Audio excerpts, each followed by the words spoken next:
ইন্নাল হামদুলিল্লাহ ওয়াসসালাতু ওয়াসসালামু আলা রাসূলিল্লাহ আম্মা বাদ। আপনি কি জানেন আপনার মৃত্যুদণ্ডের আদেশ জারি হয়ে গেছে? যে কোনো মুহূর্তে আপনার উপর নেমে আসতে পারে মৃত্যুর ভয়াবহ বিভীষিকা। আপনি হয়তো মজে আছেন দুনিয়ার রং তামাশায়, বন্ধুদের সঙ্গে আড্ডা দিয়ে হাসি আনন্দে কাটছে আপনার দিন। আপনার নামাজের কোনো খবর নেই, শেষ কবে কুরআন তেলাওয়াত করেছেন তাও আপনার মনে পড়ে না, গুনাহের সাথে বিভোর হয়ে আছেন। ভাই আমার, মরণের কথা কি আপনার মনে পড়ে না?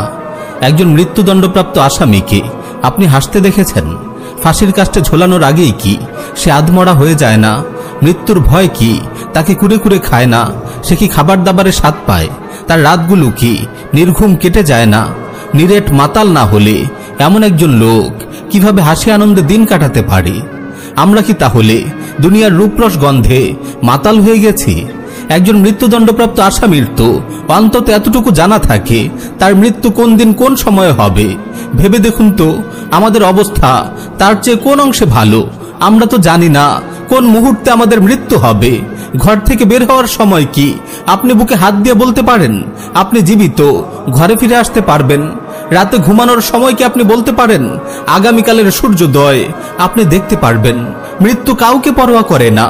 নিষ্ঠুর এই মৃত্যু না ছোটদের স্নেহ করে, না বড়দের সম্মান করে, না কোনো খান বাহাদুর বা চৌধুরীর পরোয়া করে, না কোনো প্রতাপশালী বাদশার দরবারে ঢুকতে অনুমতি নেয়।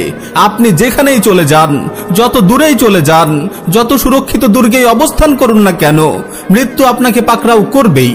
কোরআন কত কঠিন ভাষাই না বলছে, আইনামা তাকুনু ইউদরিকুমুল মাউতু ওয়ালাউ কুনতুম ফি বুরুজিম মুশাইয়াদা। তোমরা যেখানেই থাকো না কেন মৃত্যু তোমাদেরকে পাকড়াও করবেই, যদিও তোমরা সুদৃঢ় দুর্গের ভেতর অবস্থান করো। আপনি ব্যস্ত আছেন নাকি ঘুমাচ্ছেন? গোসল করছেন নাকি খাবার খাচ্ছেন? গান শুনছেন নাকি তিলাওয়াত করছেন? কনসার্টে ডান্স করছেন নাকি সালাত আদায় করছেন? মৃত্যু কিছুই দেখবে না। যখনই আপনার সময় শেষ হবে আপনাকে ছু মেরে নিয়ে যাবে। পৃথিবীর কোনো শক্তি আপনাকে ধরে রাখতে পারবে না। কুরআনের হৃদয় কাঁপানো ঘোষণা, ওয়ালাই ইউআখিরুল্লাহু নাফসান ইযা জাআ আজালুহা। কিন্তু কারো নির্ধারিত সময় যখন এসে যাবে তখন আল্লাহ তাআলা তাকে মোটেও অবকাশ দেবেন না। আপনি কি দেখেননি উত্তাল কনসার্টে মাইক্রোফোন হাতে গান গাওয়া গায়ককে হঠাৎ মৃত্যুর কোলে ঢলে পড়তে?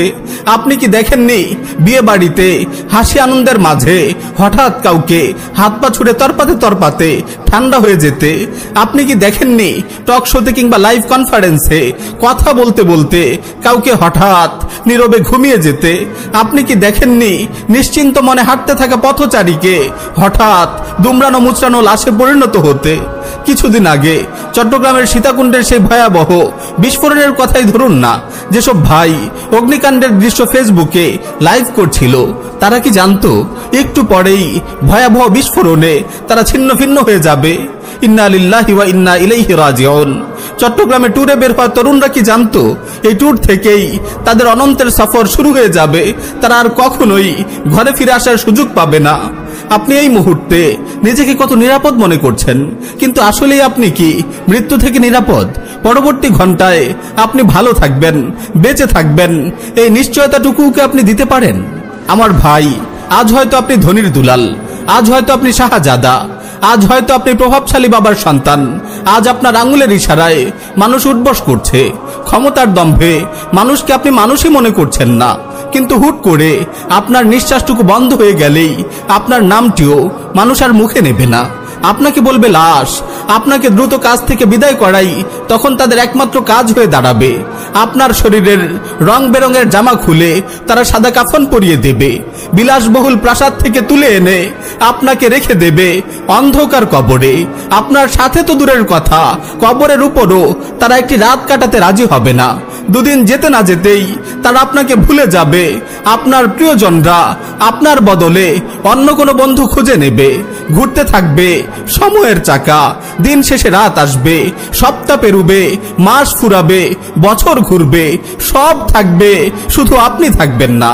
ব্যস্ত মানুষগুলো একসময় আপনাকে এতটাই ভুলে যাবে যে আপনার কোনো স্মৃতি তাদের মনে থাকবে না, যেন কোনো কালেই আপনি তাদের মাঝে ছিলেন না। আপনি পড়ে থাকবেন দূরে কোথাও নির্জন কোনো কবরস্থানে, ঝোপঝাড় আর লতাপাতার মাঝে মিশে থাকবে আপনার কবর।